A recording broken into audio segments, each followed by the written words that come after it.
ஆசிரியர் நண்பர்கள் அனைவருக்கும் வணக்கம். இன்றைக்கு இந்த வீடியோவில் ஒரு மகிழ்ச்சியான செய்தியை தான் பார்க்க போகிறோம். அதாவது இந்த இடைநிலை ஆசிரியர்கள் எப்பொழுது பணி நியமனம் செய்ய போகிறாங்கன்னு சொல்லி பள்ளிக்கல்வி முதன்மை செயலாளர் திரு சந்திரமோகன் ஐயா அவர்கள் பேட்டி கொடுத்துருக்காங்க. அதை பற்றி விரிவாக பார்ப்போம். அது மட்டும் இல்லாமல் எஸ்எம்சியில் ஃபில் பண்ணக்கூடிய இந்த ஆசிரியர்களுக்கு டெட் அவசியம்னு சொல்லியிருக்காங்க. அதையும் இந்த வீடியோவில் என்னன்றதை பார்க்கலாம். அதற்கு முன்னாடி நீங்கள் நம்ம சேனலுக்கு நியூ வியூவராக இருந்தால் கண்டிப்பாக ஒரு சப்ஸ்கிரைப் பண்ணுங்கள். பக்கத்தில் இருக்கக்கூடிய பெல் ஐக்கானை கிளிக் பண்ணிக்கோங்க. அதாவது ஃபஸ்ட்டு நேற்று பள்ளிக்கல்வி முதன்மை செயலாளர் திரு சந்திரமோகன் ஐயா அவர்கள் பேட்டி கொடுத்துருக்காங்க. அவங்க பேட்டி எடுக்கும்போது என்ன கேட்டிருக்காங்கன்னா, எல்லாமே ஓட்டு பள்ளியாக இருக்கே கிராமத்து சைடு, அதெல்லாம் எப்போ கான்கிரீட்டாக மாற்ற போகிறீங்க அப்படின்னு கேட்டதுக்கு அவர் ஏற்கனவே 4000 கோடி செலவில் பேராசிரியர் அன்பழகன் திட்டத்தின் அடிப்படையில் நாங்கள் கான்கிரீட் கட்டடமாக மாற்றிட்டுருக்கோம் அப்படின்னு சொல்லியிருக்காங்க.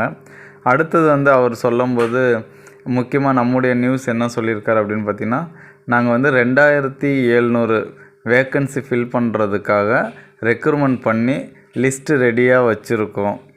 ஓகேங்களா? ஸோ இப்பொழுது நாங்கள் என்ன பண்ண போகிறோம் அப்படின்னா, காலி பணியிடங்களை கலெக்ட் பண்ணிகிட்ருக்கோம். எங்கெங்கெல்லாம் காலி பணியிடம் இருக்குது அப்படின்றத கலெக்ட் பண்ணிகிட்ருக்கோம். ஸோ இதை கலெக்ட் பண்ணி முடித்ததுக்கப்புறம் இந்த மாதம் இறுதியில் இல்லைன்னா அடுத்த மாதம் முதல்லையே என்ன பண்ண போகிறோன்னா போஸ்டிங்கை ஃபில் பண்ண போகிறோம். அந்த ஆசிரியர்களுக்கு பணி நியமனம் பண்ண போகிறதா அவர் தெளிவாக ஸ்டேட்மெண்ட் கொடுத்துருக்காரு. ஓகேங்களா? அதற்கு அடுத்தது பார்த்திங்கன்னா, இந்த எஸ்எம்சியில் இப்பொழுது பார்த்திங்கன்னா எஸ்எம்சி தலைவர் ஃபில் பண்ணிக்கலாம். எஸ்எம்சி கமிட்டி அந்த பள்ளிக்கு ஸ்கூலில் வேக்கன்சி இருந்தால் தற்காலிகமாக ஆசிரியரை பணி நியமனம் செய்யலாம் அப்படின்னு சொல்லி ஒரு ஜீவோ கொடுத்து ஆசிரியரையும் நியமனம் பண்ணிட்டாங்க.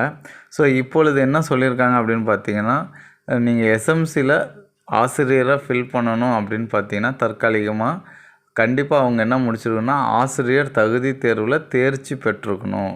டெட்டில் தேர்ச்சி பெற்றிருந்தால் மட்டும்தான் நீங்கள் என்ன பண்ண முடியும், எஸ்எம்சி மூலமாக நீங்கள் பணி நியமனம் செய்ய முடியும் அப்படின்னு சொல்லியிருக்காங்க. ஏன் அப்படின்னு கேட்டிங்கன்னா, 13000 ஆசிரியர்கள்கிட்ட என்ன பண்ணுறாங்க, வேக்கன்சி இருக்குது. ஸோ 13000 ஆசிரியரும் தகுதி இல்லாமல் நம்ம நிரப்பக்கூடாது. தகுதி வாய்ந்த ஆசிரியர்கள் தான் மாணவர்களுக்கு கற்பிக்கணும் அப்படின்னு சொல்லி ஆசிரியர் தகுதி தேர்வில் தேர்ச்சி பெற்றுக்கணுன்ற ஒரு தகவலை அவங்க முக்கியமாக பேஸ் பண்ணுறாங்க. ஓகேங்களா?